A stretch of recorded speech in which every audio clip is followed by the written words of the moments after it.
Hello, नमस्कार दोस्तों।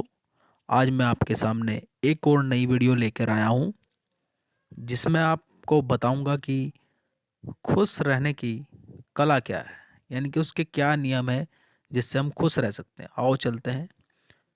पहला नंबर है, अपनी तुलना किसी के साथ ना करें। ये बहुत ज़रूरी है कि अपनी तुलना आप किसी के साथ भी ना करें। जब आप अपनी तुलना किसी अपने दोस्त, रिश्तेदार या फिर किसी अन्य व्यक्ति से करने लगते हो, तो आपको हमेशा ऐसा लगेगा कि उसका जीवन बहुत ही शानदार है और वह मज़े से जी रहा है। उसके पास मेरे से ज़्यादा कपड़े, बूट, पैसा, सोना, चांदी इत्यादि है। ये सब आप अभी के अभी बंद कर दें और अपने आप में बदलाव लाएं और अपने आप को ज़्यादा सक्षम बनाएं। तो कहने का तात्पर्य ये है कि आप ये सोचना बिल्कुल बंद कर दें कि दूसरे के पास में क्या लग्ज़री चीज़ें हैं, क्या वो पहनता है, क्या ओढ़ता है, कितना वो पैसा कमाता है। हमें इसकी चिंता ना करके अपने आप को ऐसा बना लेना है, यानी अपने आप में ऐसे इम्प्रूवमेंट कर लेने हैं ताकि हम उससे बेहतर हो जाएँ। हम वैसे तो हमें उससे तुलना नहीं करनी, लेकिन अपने जैसा हम पहले थे उससे ज़्यादा उसमें इम्प्रूवमेंट करने की कोशिश करें। तो जितना हम अपने आप में सुधार लाएँगे उतना ही हमारे लिए अच्छा होगा। और जब ये हम ऐसा सोचना शुरू कर देंगे, दूसरों की तुलना अपने से नहीं करेंगे, तो मैं बिल्कुल डेफ़िनेटली कह सकता हूँ कि आपको अंदर से एक खुशी का एहसास होगा। बिल्कुल, आपको एक ऐसी खुशी मिलेगी जब आप अपने आप में चेंजेस लाएँगे कि मैंने पहले इतना काम किया था, अब मैं उससे ज़्यादा करने लगा हूँ। या फिर आप आप क्या काम कर रहे थे जिससे आपकी कमाई कम हो रही थी, अब आपने ऐसा सुधार किया अपने काम में कि आपकी कमाई ज़्यादा होने लगी है। तो दोस्तों, अब मैं आपको दूसरे पॉइंट पे ले जाता हूँ।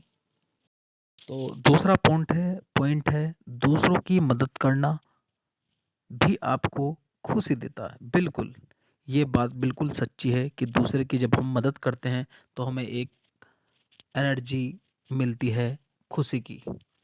जी हाँ दोस्तों, दूसरों की मदद करने से हमारा मन शांत होता है और एक खुशी की लहर हमारे दिल और दिमाग में चलने लगती है।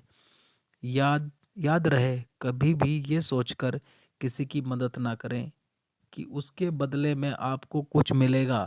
आप सोच रहे होंगे कि मैंने कुछ दान कर दिया, तो आप सोच रहे हैं भगवान मेरे को कुछ उल्टा देगा।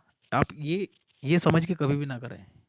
और आपको ऐसा लग रहा है मैं किसी की हेल्प कर रहा हूँ, दान देना तो चलो अलग, एक अलग मैटर हो गया। लेकिन अगर अगर आप जा रहे हैं, आपने किसी की हेल्प कर दी किसी भी कारण से, आप कोई मान लीजिए कोई एक्सीडेंट हो गया या फिर कोई अलग, या फिर किसी को कुछ पैसों की ज़रूरत है और आपने उसकी उस टाइम पर उसकी मदद कर दी जब उसको ज़रूरत थी, या फिर आपने किसी को खाना खिला दिया, तो इस तरीके से जो आप मदद कर रहे हैं, आप ये सोच कर मत कीजिए कि इसका मुझे उसी व्यक्ति से लाभ होगा। कहने का मतलब है, आज अगर मैं अपने पड़ोसी किसी की मदद कर रहा हूँ, तो ये मत सोचिए कि वही पड़ोसी मेरी भी मदद करेगा।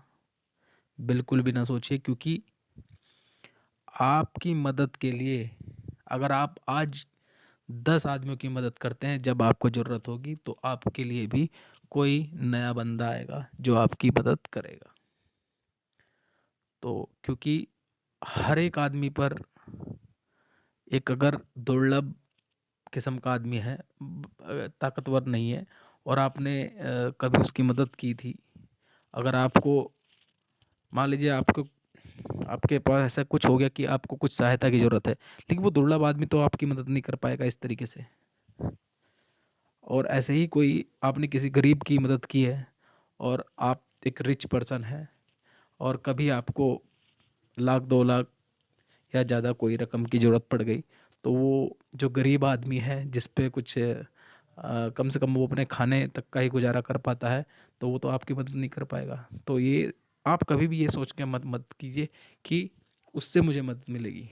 जब आप ऐसा करेंगे और अपने शांत मन से दूसरों की हेल्प करना चालू करेंगे, तो आपको एक असीम खुशी महसूस होगी। तो दोस्तों, आज के लिए यही 2 टॉपिक थे जो मैंने आपको बताए, खुशी रहने की कला। अगर आपको हमारी ये वीडियो अच्छी लगे तो इसको लाइक और शेयर करना ना भूलें। धन्यवाद।